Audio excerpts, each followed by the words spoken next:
that. Let's just get it over with. So Can't yeah, talk about it anymore. so Yeah, Patrick love, Mahomes, love the your MVP of the league, took down the wannabe MVP, Jalen Hurts, fake head coach Nick Sirianni.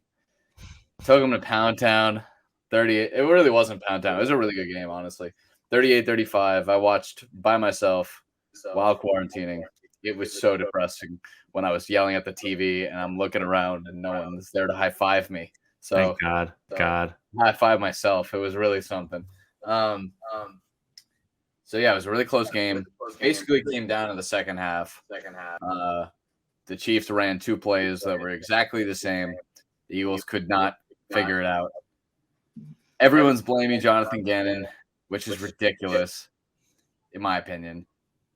But it was brutal, and the way they went out was tough. The better team won. The more talented team lost, for sure. But Andy Reid is just a better coach. How are you feeling today? What's the between a more talented team versus a better team? Because I think they have less talent, and I don't even think that's a disputable fact. They lost Tyreek Hill and still won the Super Bowl. But I think the Eagles have this past year, had a very talented team. O-line, D-line. They had 70-plus sacks this year. They're number one blocking team in the league. And they had a really efficient offense with A.J. Brown, Devontae Smith. Really, really good team. But I think Andy Reid is just a better coach. And I think you guys got out-coached, and that's why the Chiefs were able to pull this out with Mahomes on one leg. Like, that's what I think happened. And also, it doesn't hurt that the field was so trash that neither team was able to form any kind of pass rush. That definitely didn't help the Eagles at all. No, it did not. Going into the game, I knew they weren't better than us positions and many aspects of the game, but I knew they were better coached. They were their coach team from Andy Reid to me. So that was fear is that they're just going to out coach us. Andy Reid has more experience. He has more Super Bowl experience. This being his third Super Bowl. Right. I knew I wasn't afraid of Patrick Mahomes in this game. I knew he was gonna do his thing, put up numbers, find Travis Kelce, which is funny because I don't bet anymore. But I just had a feeling it was gonna be a look for Jalen Hurts, Kelce, and they would get touchdowns, and sure enough, they all did. Of course, that happens when you don't bet anymore. But I missed on a parlay actually. I, for whatever reason, thought Miles Sanders would get that third touchdown to Jalen Hurts. So I had Travis Kelce, A.J. Brown, Miles Sanders, and lost. The only bet I won was the coin toss. Nice. Let's go. I'm always pretty solid on the coin toss. But yeah, just I knew that they were going to be better coached. I going to be better prepared for this type of game.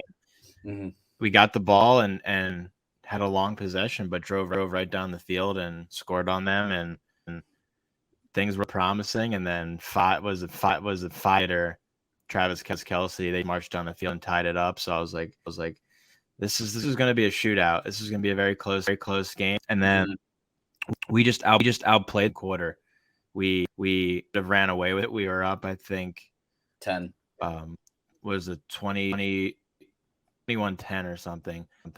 And it was 21-7, something like that. And then we had a chance to make it 28-7, and Jalen Hurts. It was 24-14. That's what it was. Well, it was 24-7, I believe it was, because then we were dominating them. And then Jalen Hurts fumbles the football, and they run it in for a touchdown, which I just had a feeling that was gonna come back to bite us in the ass. Because in this game and to the end of it with the whole Bradbury thing, but 10 points lost on one specific thing. It was different, unfortunate things that piled up to the job done. But that really hurt because you hadn't seen a play like that from Jalen Hurts the entire. So it's football.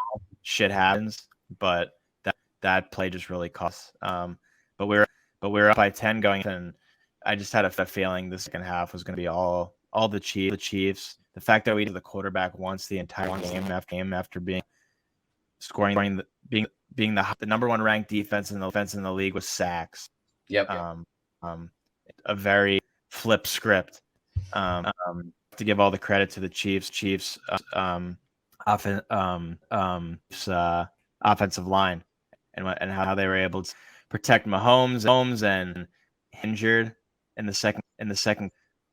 I think that had to have been an act, because for him to come out and play the way, whether they made no sense. Novocaine up his leg or what, but I think it was just an act. And whatever they did to his leg at halftime, should be given to everyone. The dude literally ran like 35 yards on that scramble, and that was not that long after. Like, if you re-injure a high ankle sprain, that shit hurts, and like you can't move. I've had that injury. Yeah, I've had that injury before playing basketball, and you just cannot not put any type of pressure on it. And it's so fragile. Yeah, like you get hit one more time, no way. Like you're done. I can't believe that happened. I think he might have like aggravated it, but I think it was just a scene. And I think it's possible that it was something that was pre-planned before the game started. Maybe. But it's smart. If it was pre-planned, that's really smart to think, like, to let the coaches on the Eagles side think that he's hurt, so they'll test him a little bit, and then maybe. But it was just an all around great game. For an incredible season, the ending that we hope for, very ending, but a lot of things just to be proud of. Jalen Hurts really is the real, and in the next several months, he's probably some type of 10-year, $200+ million contract. Because if Russell's getting a $200 million contract, Hurts deserves twice as much as that. He's not going to get that amount, because I think the Eagles have like a $230 million cap space to work with, but get a hefty portion. And their offense, at least on which the thing with the Eagles, which I'm really proud of, is 2 years ago, no type of receiving core really. Devonta Smith was just a rookie. Dallas Goedert was hurt most of the year. But then they bring AJ Brown. Arguably, we have one of the best receiving core in the league, behind like Tyreek Hill and Jalen. Jamar T. Higgins, who's probably going to get a big contract extension. We're definitely up there. If Dallas Goedert can stay healthy, and Jalen Hurts, there's no we can't play this well again next year. Obviously, we have a much tougher schedule, but things to be proud of. I think there's needs to go. I don't know what the Eagles are going to do in terms of running game, because there's guys like Josh Jacobs. There's been talk about, which I think they should not do, but there's talk about at the 10th pick taking Bijan. That would be insane if they did that. Which would be nuts. 30th pick as well, and there's no way he would for 30. But I don't know. There's just, it's a possibility, but I think Miles Sanders just needs to go. Even they hate him. He had it this year, probably his best year ever in Philly. But let me tell you, I stand 150% behind my Miles Sanders take from the beginning of this year. I do not think he's that good of a running back. I think he'll go to a different team in the offseason, and he will not be as good. Not even close. I agree. And in the offense and the offensive line, they made him. Yes. Made him look good. It was the only year he looks like that. And you take away Jalen Hurts' rushing ability, you take away the best offensive line in the league, and you get an average running back. Like, he's solid. I'm not saying he's bad, but there's a reason that the Eagles take him out all the time. And in the Super Bowl, in the biggest moment, the literal first play of the game, he did fumble it out of bounds, then got benched. And then they put him back in, and but luckily he didn't flinch a one more inch forward, or that would have been a caught pass and a fumble for a touchdown again. I remember I was watching that with him, and when I was watching it, like I was pretty intoxicated, so I was screaming. that looks like a fumble to me. Obviously, all the Eagles fans, they're like fuck you. Like, isn't a fumble. And it wasn't, but it was so close. It was a second from being. It looked like he caught it and took 2 steps. He took 2 steps, but that's the issue. Is this is the whole like no one knows what the hell a catch is. Is he definitely caught it? He definitely took 2 steps, but he didn't make a football move because he didn't move forward. I guess. Yeah, because he got clobbered and then he fumbled it immediately. But it was interesting. If I'm a Chiefs fan, or like if that happened to Pacheco, I'd like, that's a fumble. Like, let's go. Like, let's go. Totally. Yeah, I thought it was a really awesome game overall. You can't blame Jonathan Gannon. Kadarius Toney. I mean, my dude didn't play 1 snap in the first half and then just lit it up. He always had that talent. But with the punt return was so unbelievable that was exactly what he was drafted for. Like he can go east-west so quick, and the guy just absolutely butchered the punt. It was supposed to be to the left side, and he completely shanked it to the right side. So everyone was going the wrong way, and so they had to correct course, and then he was able to just juke everyone out to get that crazy return. But I mean, the holding call was a hold. It was weak. I said it in our group chat when it happened. It was definitely a hold. It's no question about it. But it was a weak call to make at the very end of a game that was probably going to go into an overtime if the Eagles got the ball back. That's what I thought. See, the one thing I disagree, Jay, is I think 80% of this loss is Jonathan Gannon's fault. I think, like I said, there were little bits and pieces like the Jalen fumble, the Bradbury hold, the couple of missed opportunities that came back to bite them in the butt, and obviously the day the blame is on the head coach in Sirianni. But I think 80% of this is John's fault. I think he was overrated defensive coordinator the entire season.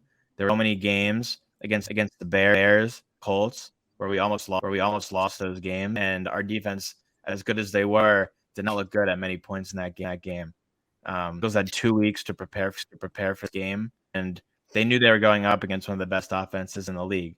So being able to let them down and hold them to under 30 points is a lot to ask out of a team. But I just thought the entire game, the play calling was terrible.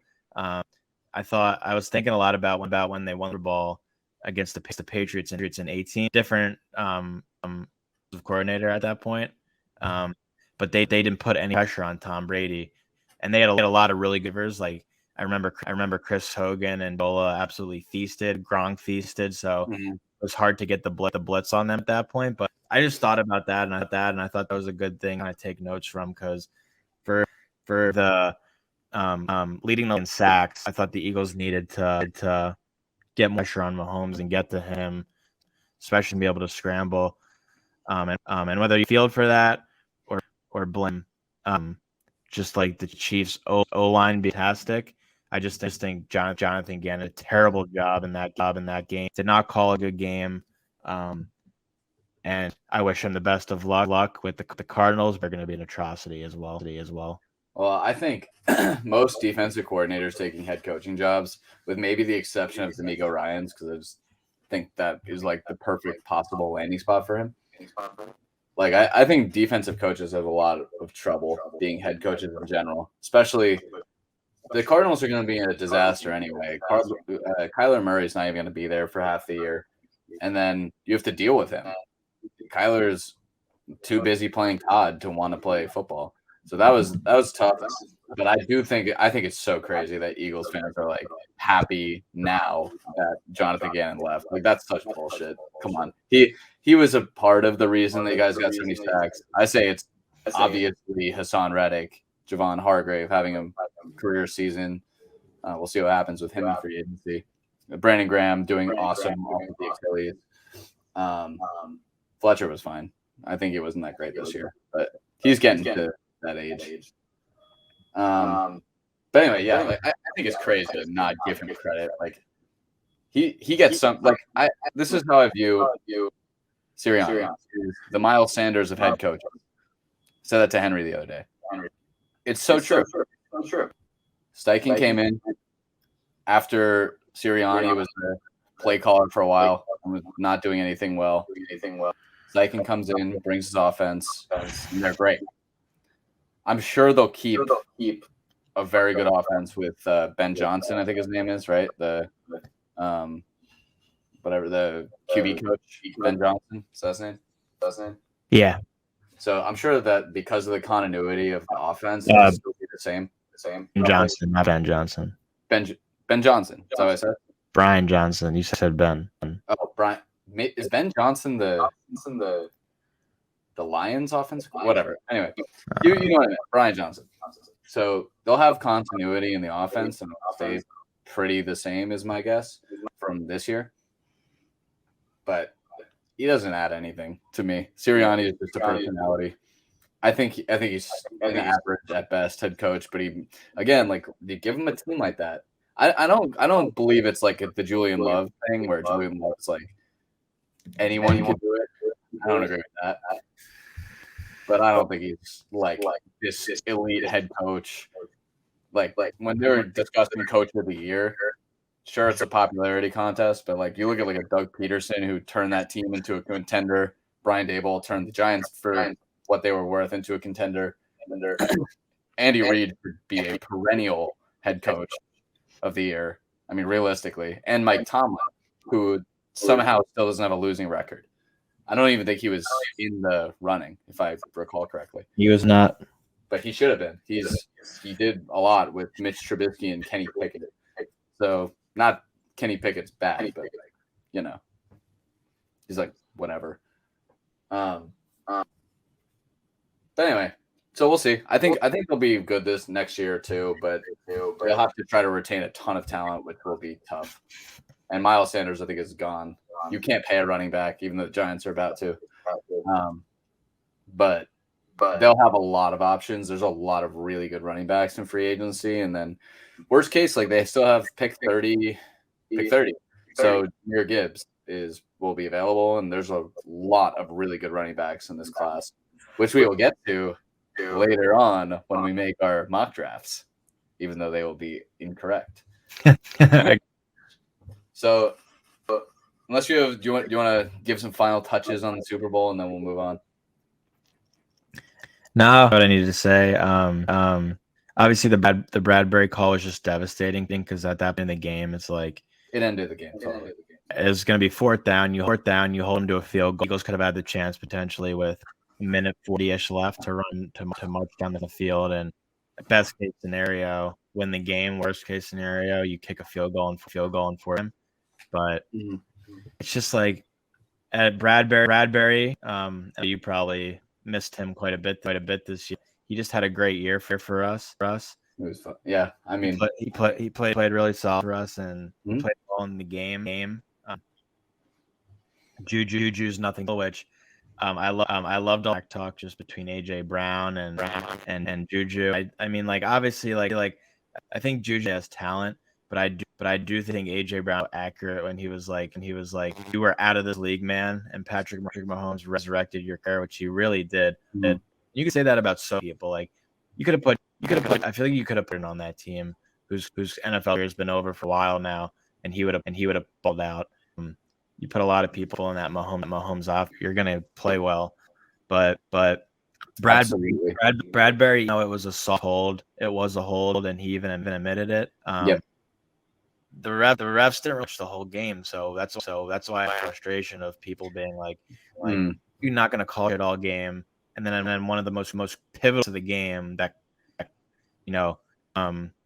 there's another pivotal result in the game happening that he called it. Yes, I mean I agree with you. Like I said, like I think it was soft to be able to recognize that. There was another call that they didn't call, if you remember, also actually on Bradbury, which was very obvious pass interference, which they didn't call on a slant. It was third down. It was a slant, and I don't remember which quarter it was, maybe second quarter, and they didn't call it.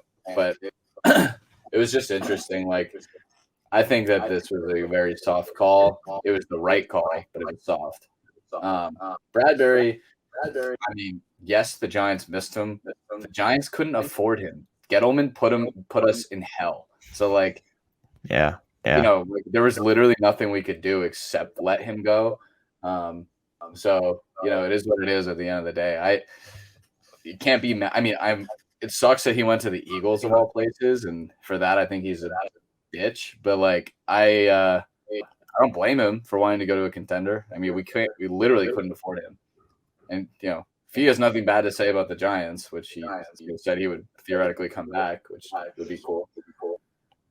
I got nothing bad to say about him. Like, he did what he needed to do for his career, and we couldn't keep him. So, that was unfortunate. That it'll always be remembered that will happen. That happened to end the game. No one will forget that. But